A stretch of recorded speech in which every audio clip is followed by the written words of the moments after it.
हाँ जी, हुणे हुणे ना मैं भाई नासर दी आईडी तो वीडियो वेखी कि भाई वकार ते ना कुछ लोगों ने हमला कीता आ।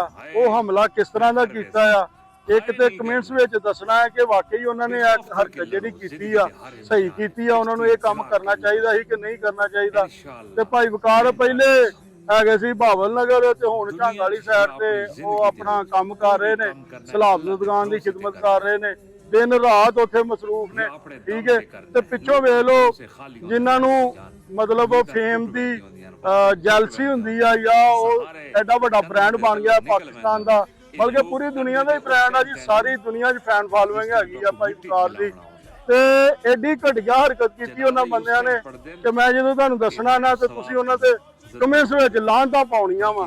ठीक है ना, भाई वकार दे झंग दे इलाके दे विच ने सलाब दी दुकान वालियां दी खिदमत करदे ते पिछों किसी ने जनाब FIR करवा दी आ। ते FIR किस चीज़ की करवाई आ, खैर किसी ने मारे आ ते FIR ओदी ये करवाई आ कि वो मशवरे दे विच शामिल आ।